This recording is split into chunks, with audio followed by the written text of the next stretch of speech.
গতকাল উড্ডয়নের আগ মুহূর্তে হঠাৎ আটকে দেওয়া হয় বিমান বাংলাদেশ এয়ারলাইন্সের কাঠমান্ডুগামী BG373 ফ্লাইটটি। তথ্য আসে ফ্লাইটটিতে রয়েছে বোমা, আর উড্ডয়নের পরপরই তা ঘটাতে পারে ভয়াবহ বিস্ফোরণ।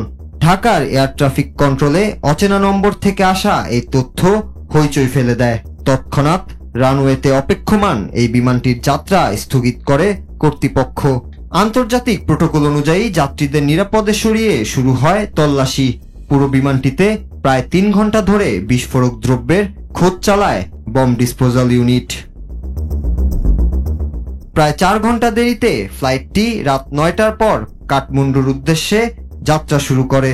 আন্তর্জাতিক এই ফ্লাইটটি নিয়ে ভুয়া তথ্য কে দিল তা জানতে তদন্ত অব্যাহত রাখে কর্তৃপক্ষ।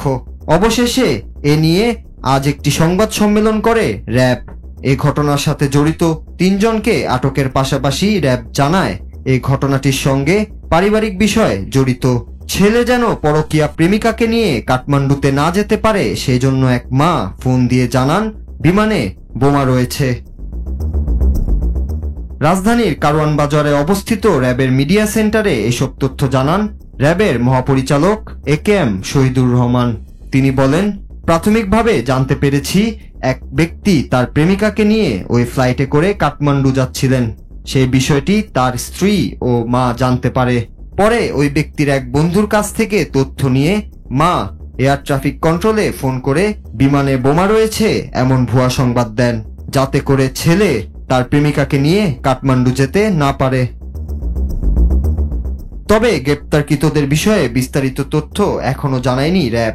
বিশ্লেষকরা বলছেন, পারিবারিক দ্বন্দ্বের জেরে আন্তর্জাতিক ফ্লাইট আটকে দেওয়ার বিষয়টি খুবই হতাশাজনক।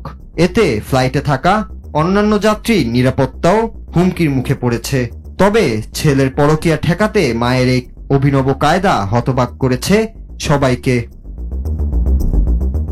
নূর Raju, Bangla TV news desk.